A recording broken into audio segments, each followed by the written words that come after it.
Hello everyone and welcome back to the channel. My name is Drew and you're once again watching The Theme Park Dude. In today's video I give a complete ranking of all 10 haunted houses at this year's Halloween Horror Nights event at Universal Studios Florida.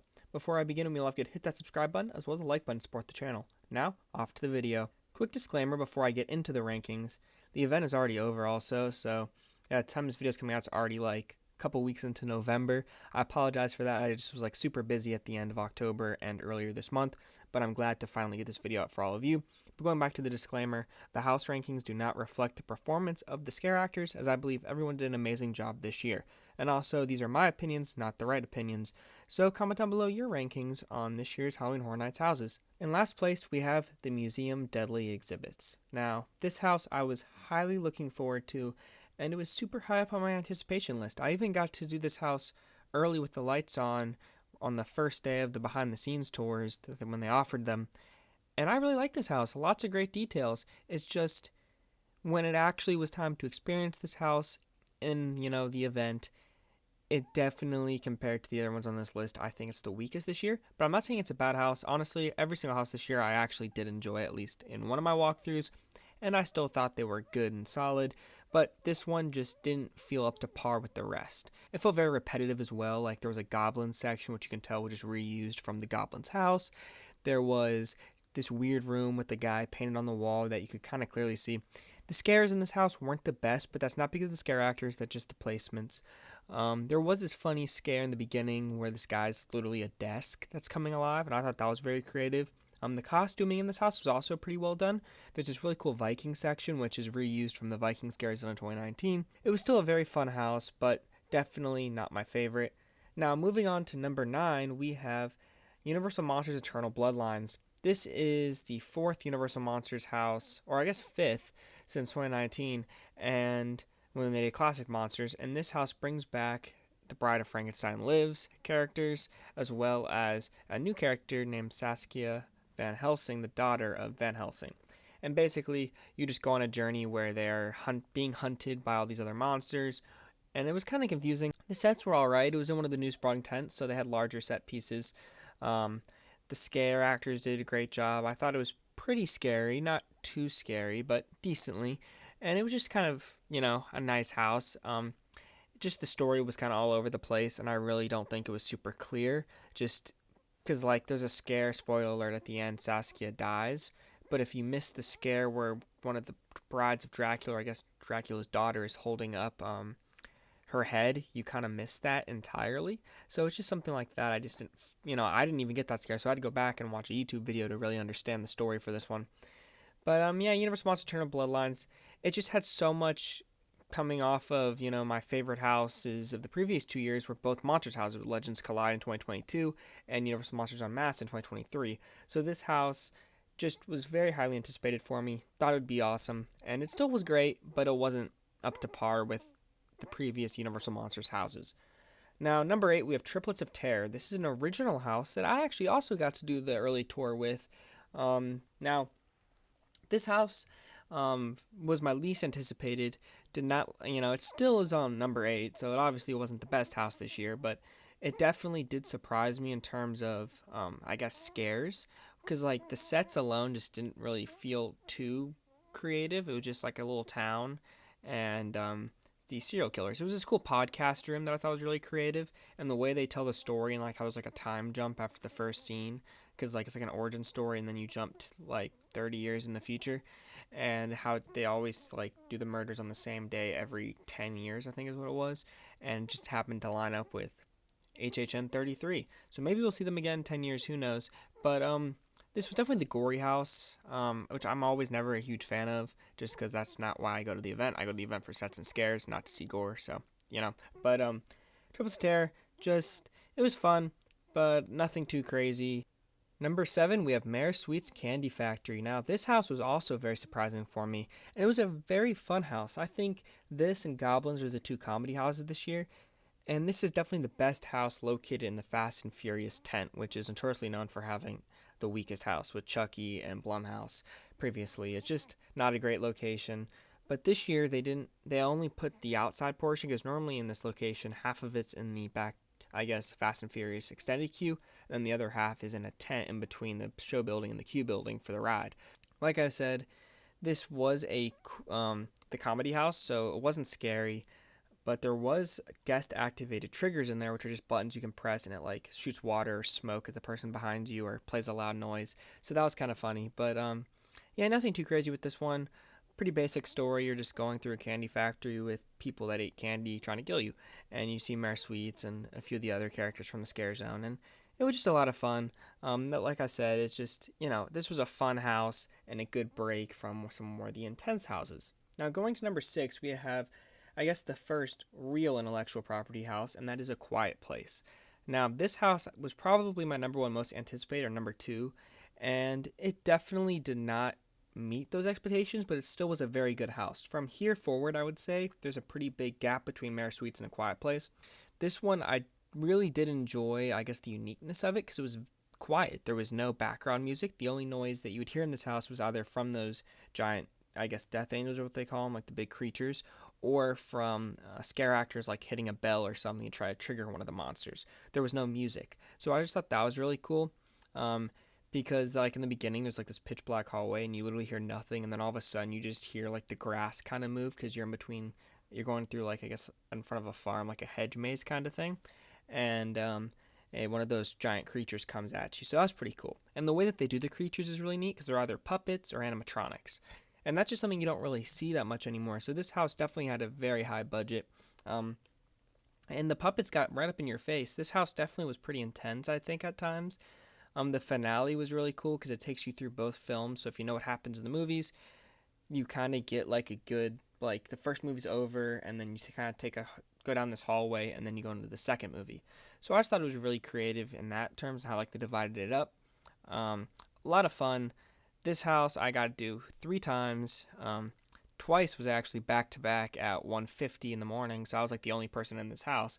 So that was pretty terrifying, but it was still a lot of fun. Definitely recommended it during the event. Thought it was a great IP house. The scare actors use sign language in there, which I believe is a first for Halloween Horror Nights, so that's a huge thing that I really thought was cool. And yeah, A Quiet Place coming in at number 6. Now, going to number 5, we have another original house, Goblin's Feast. This is the other new Sprungtown house located to the left of Universal Monsters Eternal Bloodlines. Now, this house was awesome. I really enjoyed this one. This house had a smile on my face the whole time. Basically going to this old goblin feast, and instead you're the feast. So they're trying to eat you, but like it's kind of funny because like the voice lines and like the goblins, they look a lot like the ones from Dueling Dragons Choose Thy Fate last year, and they just like the voice lines are like, I'm gonna try to eat you, or just something like that. It's just kind of funny. And like there's like this giant goblin hand that comes down at you. There's this really cool screen in the background. You can see like the giant goblin. The sets in this house are pretty impressive. There's like a moving windmill scene. The finale where you get to see the giant goblin like in person is really cool.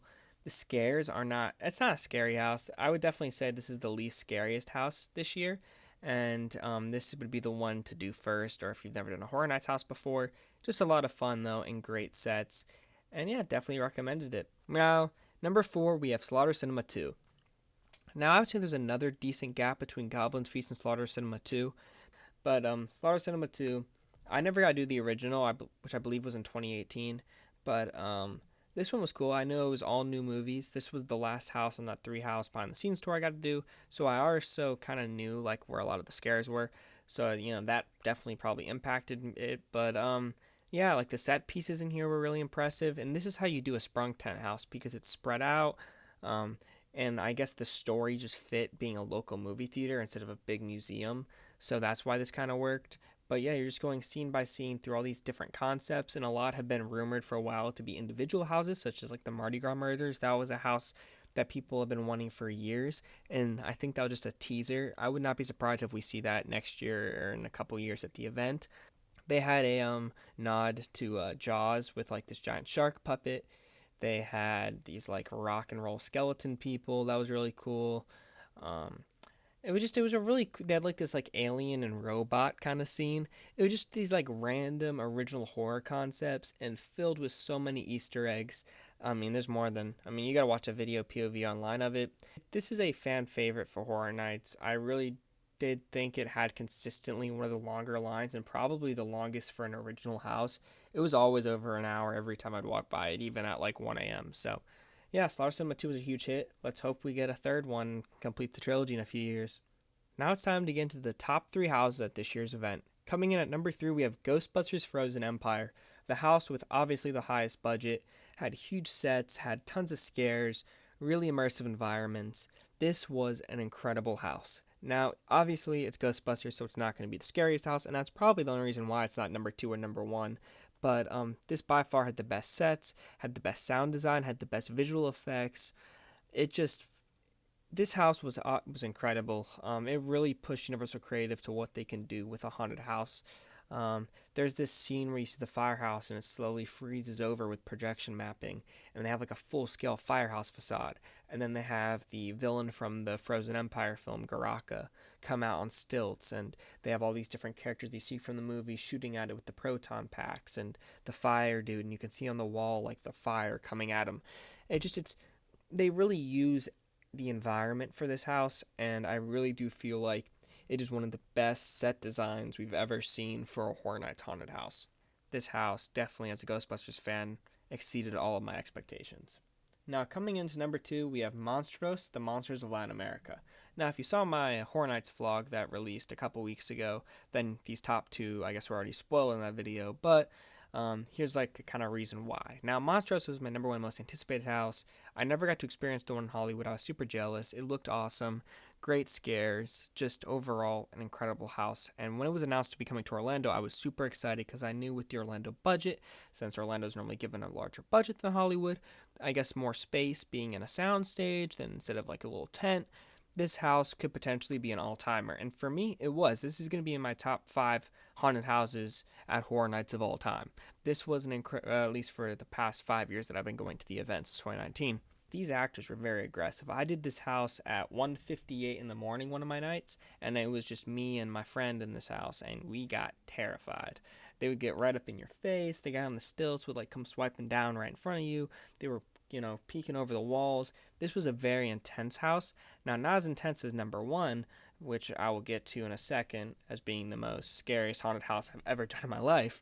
But Monstros comes as a close second, and it was just, the set design was great. The music was great. The usage of Spanish, the ending where it says on the gravestone, it says tu, which means you. So I thought that was kind of funny. Just kind of like the way it tells the story, and how you have like the narrator of El Muerte, who's like kind of this Grim Reaper kind of character who basically tells you the story of each of the monsters and is narrating throughout the entire house, and you even see him a few times. And then they have this giant animatronic. They brought over some of the set pieces, such as that animatronic from Hollywood, to this house, and they also used Orlando's budget and made some more. So I just thought this was a really good house, a lot of fun, and I'm hoping we can get the sequel, Monstros 2, which actually was at Universal Studios Hollywood this year. Maybe Orlando can get it next year, because I believe it is rumored, so we'll see. Now time for number 1, Insidious the Further, the scariest haunted house I've ever done in my life, and the most intense house at Horror Nights. Now, this house is terrifying. I mean, start to finish, you were getting so many scares. There's no breaks in this house. I gotta do this house twice during my 3 nights at the event this year, and I did every house at least twice, some 3, some 4, but this house always had about a 100-minute wait. So the only 2 times I got to do it was when I waited in the line once, and then when I got a fast pass for it once on a one-time fast pass thing that I was given. Now, this house, like I said, it's just terrifying. I mean, I've only ever seen the original Insidious, so I don't really know some of the newer characters. But I mean, even if you've only seen the original, you'll know that movie is pretty scary, and a lot of the characters in that movie are pretty scary looking, like the lipstick demon, and there's like this ghost lady. I mean, you go down this hallway, you hear the song, I guess, that they play that like gets you into the Further, and then they have the giant red door. You take a corner and you're inside the Further, which is the ghost realm where all these ghosts and demons live.